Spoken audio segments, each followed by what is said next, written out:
Olá, muito bom dia para quem vai assistir já e para quem vai assistir à noite também. Aqui está o nosso novo áudio. A partir de hoje eu irei gravar pela manhã.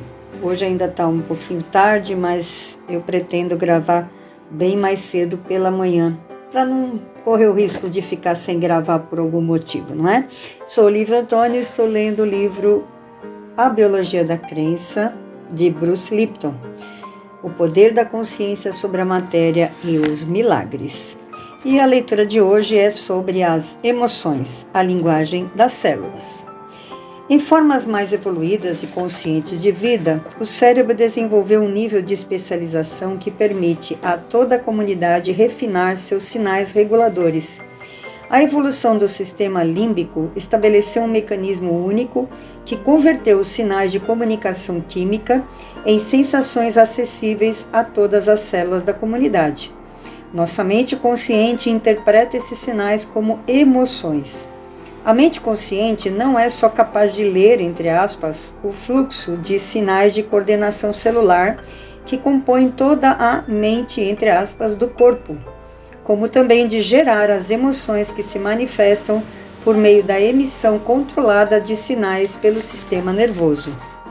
Enquanto eu estudava os mecanismos do cérebro da célula e entendia melhor as operações do cérebro humano, Candace Pert estudava o cérebro humano e passava a compreender melhor os mecanismos do cérebro das células. Em seu livro Moléculas de Emoção, uau, um livro a ser pensado aqui, Pert revela como seus estudos sobre os receptores processadores de informações da membrana das células nervosas a levaram a descobrir que os mesmos receptores neurais, entre aspas, estavam presentes na maioria, entre parênteses, se não em todas, fecha parênteses, as células do corpo.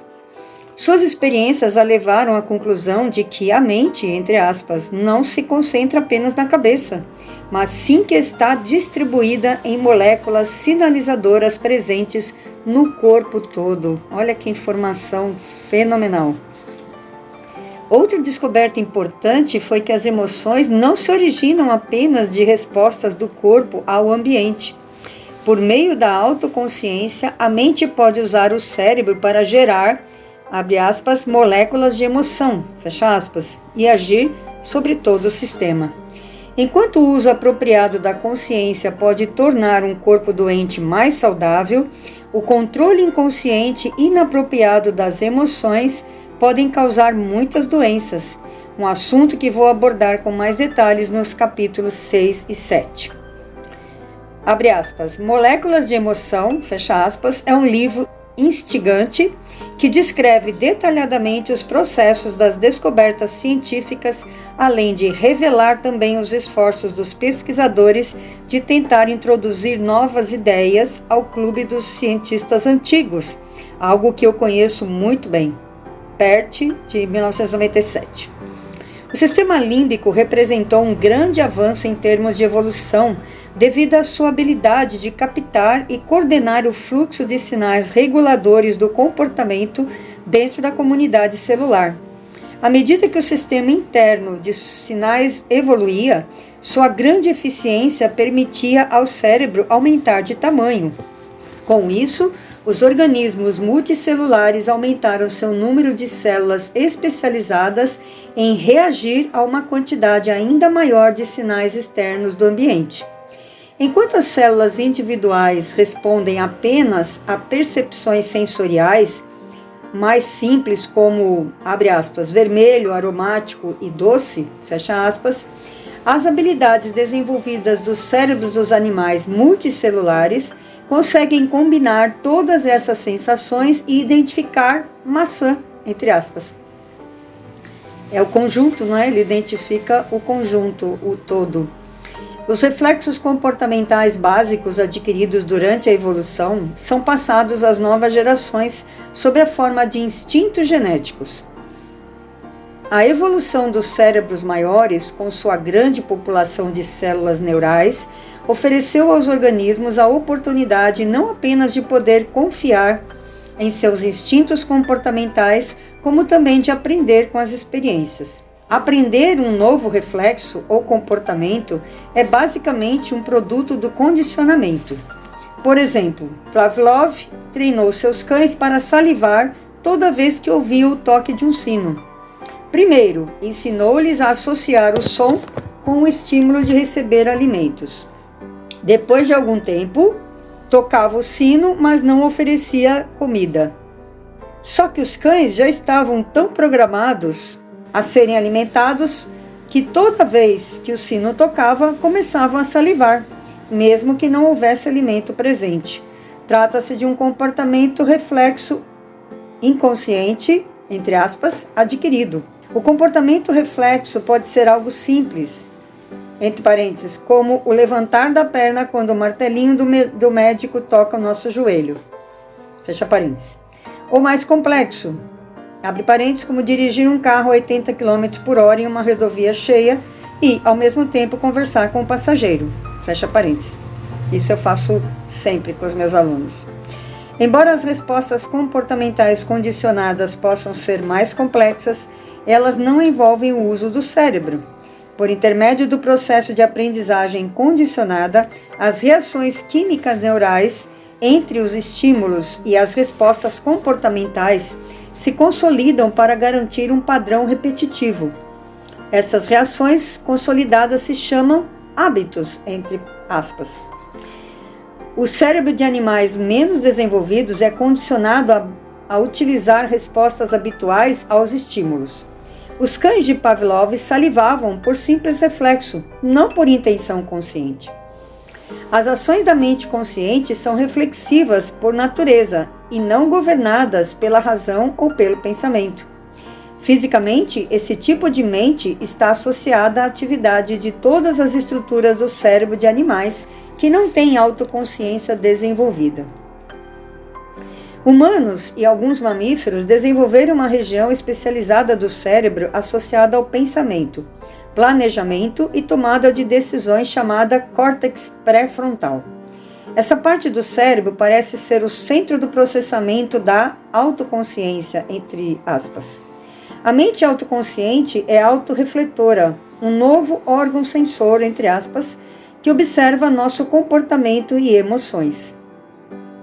Essa mente autoconsciente também tem acesso à maior parte das informações armazenadas em nosso banco de memória. Trata-se de um recurso extremamente importante que nos permite lembrar de todo o nosso histórico de vida e assim poder planejar nossas ações futuras. Além de ser autorrefletora, a mente autoconsciente é extremamente poderosa. Observa todos os comportamentos programados que adotamos, avalia cada um deles e decide conscientemente se deve modificá-los. Podemos escolher como reagir à maioria dos sinais do ambiente e até se vamos ou não reagir a eles. A capacidade da mente consciente de se sobrepor aos comportamentos programados da mente inconsciente é o que nos permite ter livre-arbítrio. No entanto, essa faculdade especial também é uma espécie de cilada. Enquanto a maioria dos organismos precisa receber diretamente um estímulo específico para reconhecê-lo, a habilidade do cérebro humano de aprender, entre aspas, é tão avançada que podemos adquirir determinadas percepções indiretamente a partir da experiência de outras pessoas. Mas uma vez que aceitamos essas percepções como verdades, elas se tornam definitivas em nosso cérebro e passam a ser as nossas próprias verdades, entre aspas. E aí está o problema.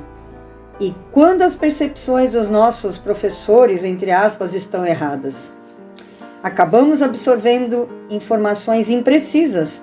A mente subconsciente é basicamente um dispositivo, entre parênteses, interruptor, de estímulo-reação. Não há fantasmas nessa máquina, capazes de avaliar as consequências de cada programação que absorvemos. O subconsciente trabalha somente no momento presente. Consequentemente, as impressões equivocadas não são monitoradas, entre aspas, e acabam nos fazendo desenvolver comportamentos inapropriados e limitadores. Se dentro de cada exemplar deste livro houvesse uma cobra viva, você provavelmente jogaria o seu bem longe assim que o abrisse e sairia correndo. Quem quer que tenha lhe mostrado, entre aspas, uma cobra pela primeira vez, incutiu em sua mente uma lição de vida aparentemente importante. 2 pontos. Abre aspas. Está vendo aquilo? É uma cobra. Muito perigoso. Fecha aspas. O sistema de memória subconsciente capta e armazena sem filtros e muito rapidamente todo tipo de percepção do ambiente sobre objetos e situações que ameaçam a vida ou o corpo físico. Se lhe ensinaram que cobras são perigosas, toda vez que você depara com uma delas, adota, abre parênteses, inconscientemente, fecha parênteses, uma postura defensiva para se proteger. Mas, e se um herpetologista resolvesse ler esse livro e encontrasse a cobra? Ele não apenas ficaria curioso, como também muito contente com o brinde. Ou, pelo menos, ficaria contente ao descobrir que a cobra brinde não é perigosa.